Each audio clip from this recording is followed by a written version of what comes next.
اسلام سچا ہے، اس کی دلیل کیا ہے؟ سنو مسلمان، کبھی کسی نان مسلم کے پاس جاؤ اور اگر وہ تم سے یہ سوال کرے تو مسلمان ہے، اسلام ہی سچا دھرم ہے، کیا تمہارے پاس پروف ہے اس چیز کا؟ تم کیا کہو کہ حضور صلی اللہ تعالیٰ علیہ وسلم کے معجزے سناؤ؟ انکار کرے گا۔ میرے آقا صلی اللہ تعالیٰ علیہ وسلم نے چاند کے 2 ٹکڑے فرمائے، سورج کو پلٹا دیا، بہت سارے معجزے ہیں، وہ کہے گا میں نہیں مانتا ان چیزوں کو، وہ اس زمانے میں تھے، میں کہاں دیکھا ہوں۔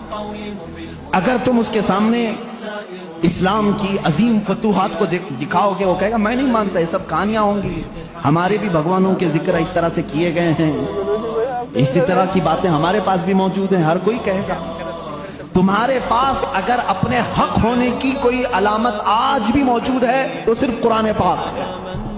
اسے کہو میرے سچے مذہب پر اور اچھے مذہب پر قائم ہونے کی سب سے بڑی دلیل، سب سے بڑا پروف قرآن ہے، لا کر کے دکھاؤ۔ اس طرح کی کوئی دوسری کتاب کسی کے پاس ہو، کم سے کم 1400 سال سے جو محفوظ چلی آ رہی ہے دنیا میں، کسی لیبارٹری میں بھی، کسی لائبریری میں بھی اتنی پرانی کوئی کتاب آج محفوظ موجود ہے ہی نہیں۔ یہ میری بات نہیں، ساری دنیا کا جو دوسرے ریلیجن سے تعلق رکھتے ہیں ان کا بھی یہی قول ہے کہ قرآن سے زیادہ محفوظ اس دنیا میں اب کوئی چیز نہیں رہے گی۔ اس کی حفاظت کو اللہ نے اس طرح سے ترتیب دے کر فرمایا ہے کہ مسلمان اپنے بچوں کو حافظ قرآن بناتے ہیں اور اس کی حفاظت میں لگے ہوئے ہیں۔ اللہ تعالیٰ نے سینوں کو چنا ہوا ہے اس قرآن کی حفاظت کے لیے۔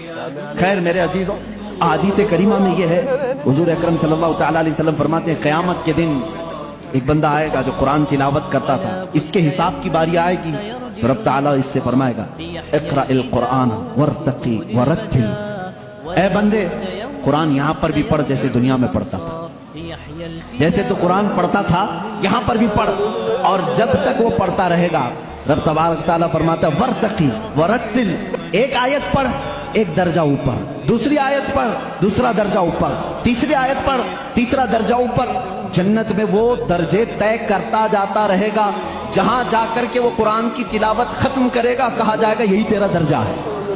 میرے آقا صلی اللہ تعالیٰ علیہ وسلم سے پوچھا گیا کہ کیا یہ قرآن جب تک وہ تلاوت کرتا رہے گا اس کے درجے بلند ہوتے رہیں گے؟ حضور اکرم صلی اللہ علیہ وسلم کی حدیث میں ہاں، میں نے جنت میں دیکھا ہے قرآن کی تلاوت کرنے والوں سے اوپر کسی کا درجہ آیا ہی نہیں۔